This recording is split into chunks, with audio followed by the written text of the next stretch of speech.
New into stock, we have a very interesting and economical vehicle too. It's a Mitsubishi Outlander 2-litre PHEV plug-in hybrid electric vehicle. It's a GX4hs, it's a 4x4, it's a 5-door, it's 2015 on a 15 plate. Now the fuel economy, it's very difficult to say. I checked it before, and according to the computer it was averaging something like 90 miles per gallon. That's bearing in mind plugging it in, using electric mostly, just going home and back to work, and occasionally it just reverts to the engine, or you can actually charge it with the engine. There's all sorts of tricks to get more miles per gallon, which I'm working on and trying to find the best way of driving it. I'll try and show you when we go out in it, but it's a really good specification. If you like electric vehicles, personally, how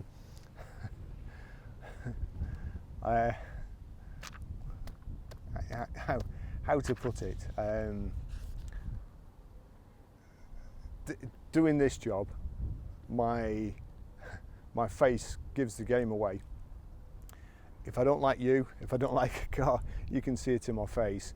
I was using a Mercedes hybrid a few weeks ago, and the chap that bought it, he said, "You didn't look like you were enjoying driving it." Well, I wasn't. In all honesty, I wasn't. These electric cars, I suppose they're ideal for some people.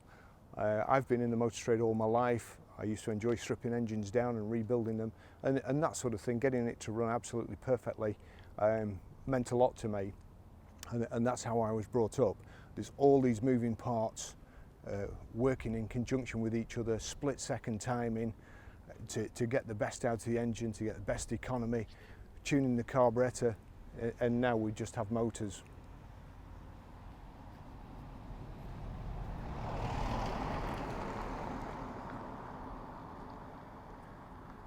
So that's it from my point of view. However, I have been using it for a week or two. If I was going out for a Sunday drive, I'd rather go out in a V8 something or other. But day to day, this is absolutely fantastic. If a friend of mine's got an electric vehicle, it's just costing him nothing to run. It's zero road tax, and it says in the blurb that you get with the things that it'll do up to 140 miles per gallon. That's what you'd be buying this for, up to 140 miles per gallon, and comfortable for 5 people and all your luggage. So it's ideal for that. It's just not ideal for me. It probably will be for you, and that's why you're looking at it. So try, I know it's difficult, but try and ignore my face. It's for getting from A to B. For me, there's not too much enjoyment in driving it, but try and look past that, otherwise we're going to have it forever. Okay, so we've got high pressure headlamp wash, multi-spoke alloy wheels, kind of a snowflake design. We've got, and that's proper snowflake, not what it's used for these days. We've got the chrome window surround, rear privacy glass, plastic sill protector there. Got power folding door mirrors, roof bar system, tilt and slide electric glass sunroof. On this side you've got the proper fuel flap. We have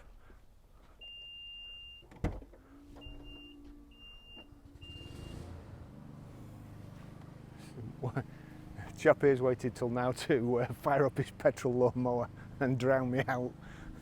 Gordon Bennett. So, power open and close tailgate. We've got the load cover here. There's a load liner in here, so it's all like new inside. The seats split independently of each other and fold down.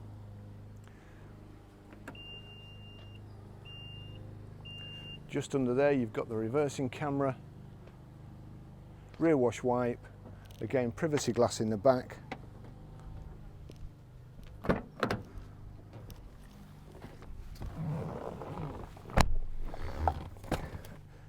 Plenty of room in the front seat there. I've got it where I'd be comfortable, and I've got lots of leg room. There's a rear centre armrest here, 2 cup holders. We can put that back up. We've got one, well that's the other inertia reel belt, comes out of the roof there and plugs in. So 3 inertia reel belts on the back here. We've got the Isofix child seat anchor points in the back. You would have to, it's obviously a blooming catch on it, there you go. So if you're an adult of any size, then you'd have to put the rear headrests up to be comfortable. But once you have, the seat's up to your shoulders, and it is nice and comfortable, plenty of headroom. And the roof here is sculptured, so it actually goes up at the back here, and it's obviously there so that the sunroof can come back. But once past where the sunroof's coming back, you've then got more headroom. So it's nice and comfortable in the back. Black perforated leather. You've got cup holders down here, well, more bottle holders down there, and your cup holders in the centre here. It's really, really nice.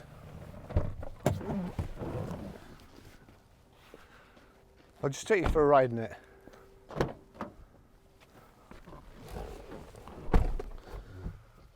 Remote keys, it's keyless entry, keyless go, keyless entry as long as you've got the key on you. Just press the rubber button on the door handle and the doors open.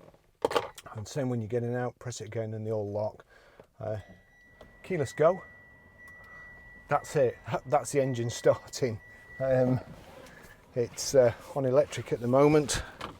I'll just put it on charge quickly while we're talking. So it's actually full.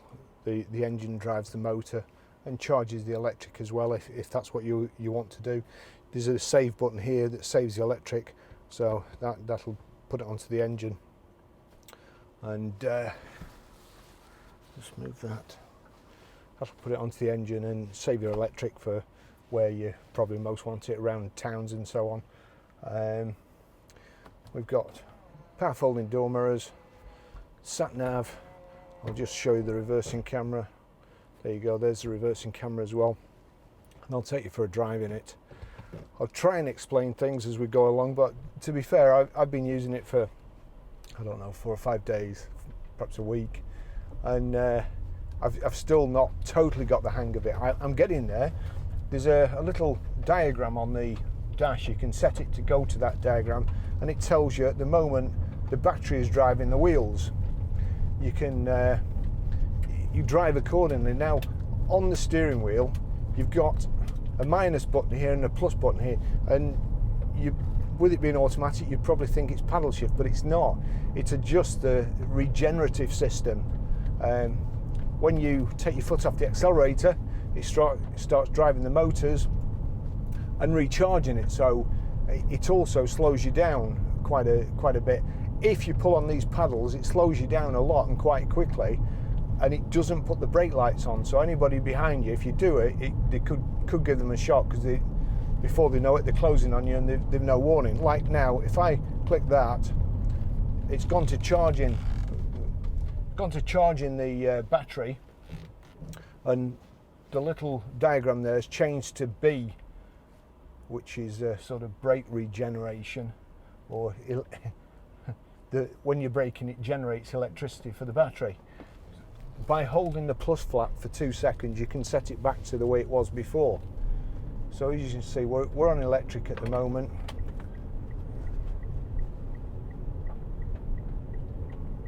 I mean, as I said before, I haven't got the face for this job really, and I know you're probably thinking, tell us something we don't know, Baz, we're watching the video, but electric, that little beeping, it's also got lane change, which I'll tell you about. Yeah, my face gives the game away. To me, this is just a fantastic car. If you're looking for economy and so on, brilliant. But it kind of goes against everything that I've been brought up with in the motor trade. And you know, engines getting better and better, and we've now got to a point where engines are so good, and of course machine tolerances are so good, and oil's a lot better, engines are lasting longer, and we've just got to that point, and we're introducing electric motors to the mix, which just, you know, as I say, the engine, you match it to the gears, you're driving, you change gear, and the better driver you are, the better at gear changes you are, and the more satisfying it is to drive. Whereas electric motors don't need gearboxes really, they just go faster. This one's got two motors apparently, one at the front, one at the back, and that's the four-wheel drive button here. Right, I'll just kind of show you when we're coming up here. At the moment now, the engine is driving the wheels. We've got to a speed now where it's needed engine assist, and now as I'm slowing down, it's putting charge back into the battery, and as I click this negative button, I'm slowing down faster and it's charging more. And the beeping is again the lane departure warning, and it's because I've not indicated before I've crossed the line here. If I indicate, it won't make a noise. I will indicate here so as I don't cock everybody up. So, but when there's nothing behind me, I'll try and show you. So this plus and minus button, certainly in the morning when I'm coming to work, it becomes an art form, knowing when to click the minus button to let the electric motor slow you down instead of the brakes. And you're doing a couple of things really, or three things.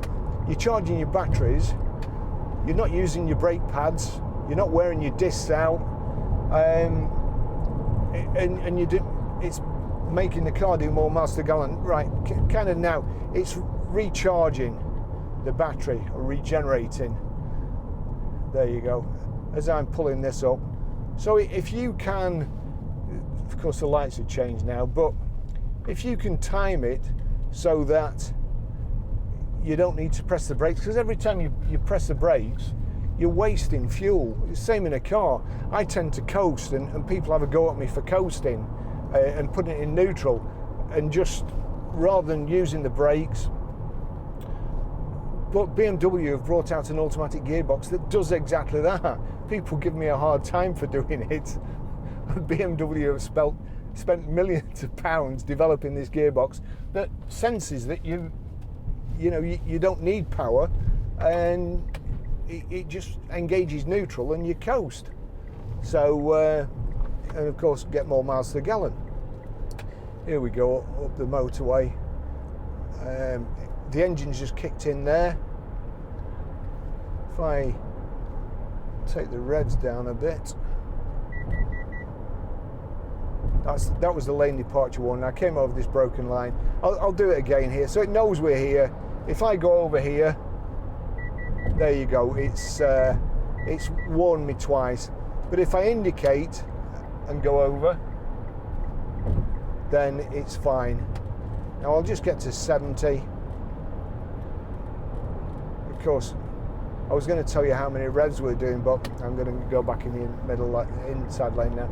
I was going to tell you how many revs we're doing, but here we've got an eco. We've got it in eco green, and blue is charge. So if I take my foot off the accelerator, it dips into charge, and it's showing the wheels are driving electricity to the battery. If I put my foot on the accelerator, it's back to the engine. Right, other stuff. Whoops, cruise. Done it again. Cruise control, is that switched on? Cruise. Sorry. Dreadful. There you go. Can I...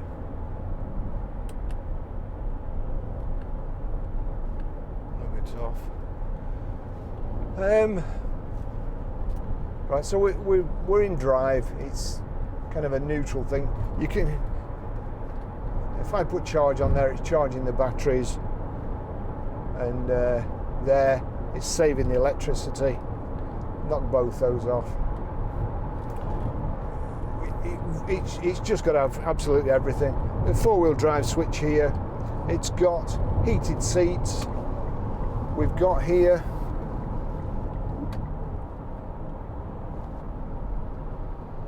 .40 miles an hour inside lane.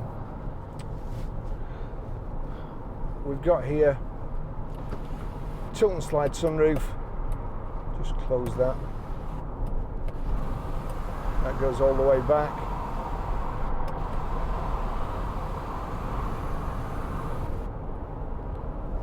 Just knock that off. Charge. We're back. So we're actually doing nearly 60 on electric power. With a bit of luck, this camera, I'll try and be able to show you. I've put a camera up so you can see it moving. And is it? Let's just see. That's showing how economical you're driving.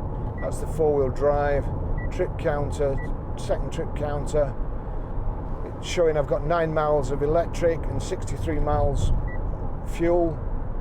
And now before it was averaging something like 90 miles per gallon, but it's been ticking over while I've been photographing it, and it's brought it right down. So that's not really a fair. I was going to reset it, but I need to concentrate here really. So there's a shade band which you can pull across the tilt and slide sunroof. There is bags of room in here. You've got cup holders here at the front, power socket there. Oh, bash my head there. Anti-skid control there. There's the lane departure warning. Bluetooth hands-free. It's got audio streaming. And you've also got some other things like timed climate. One of the problems with electric vehicles is in the morning, especially when it's been icy, it takes a while to heat up and defrost your screen. With this, you can actually set the heating to come on at a certain time, or even cool it down, which is handy with cars with leather upholstery. It does get quite hot sometimes. There, the engine's just cut in again there.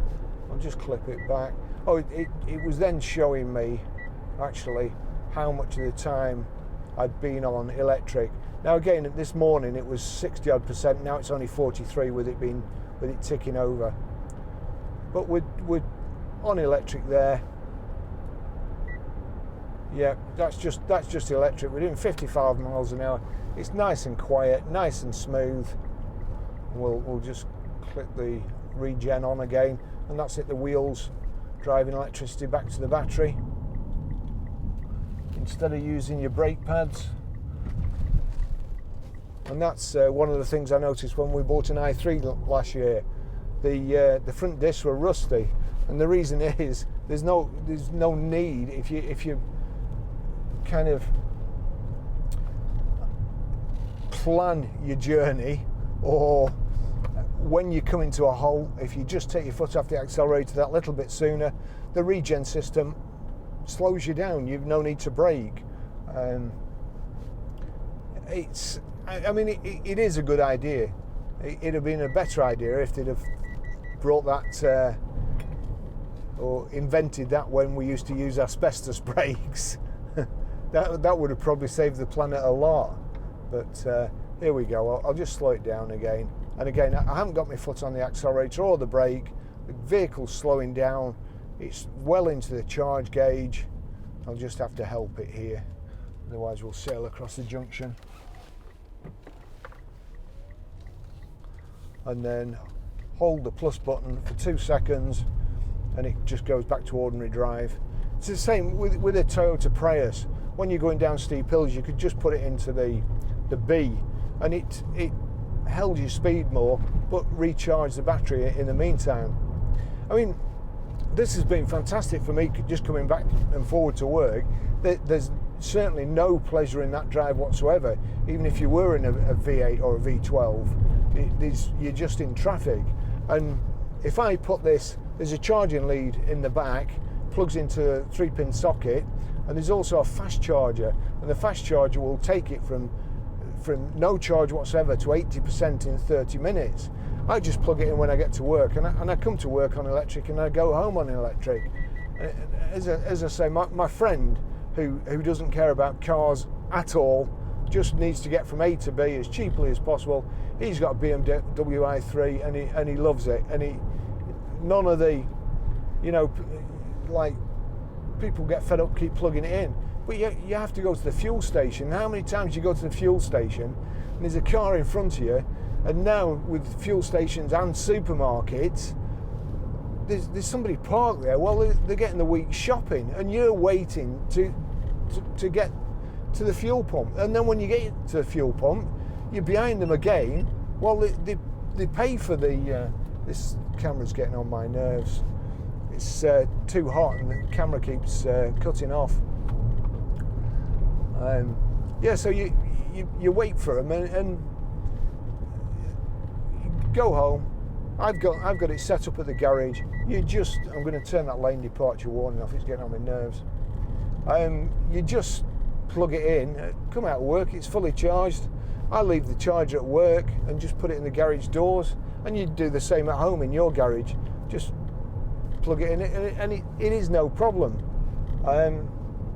So I can see, and certainly the fuel economy, especially after using a Range Rover 4.4, that's quite nice, not having to put your hand in your pocket every couple of days for like 50 quid worth of juice. But it is what it is. You either like them or you don't. And if it's a work tool, then it's ideal for that. So that's the lane departure warning. We just knocked that off. Just getting too close with the cars being at the side of the road.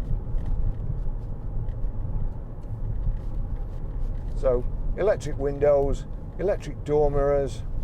Let's just check them. High pressure headlamp wash. Yep, they're working.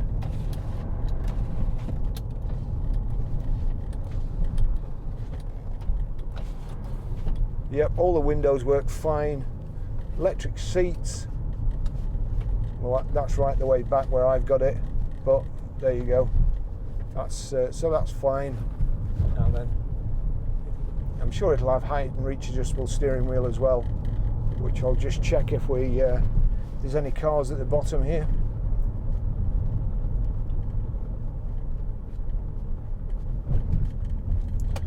There's a car behind me now. Is there anything coming? No, there's nothing coming when I wanted it to be. It's so quiet. I've got the aircon on as well, so that's going to take some electric.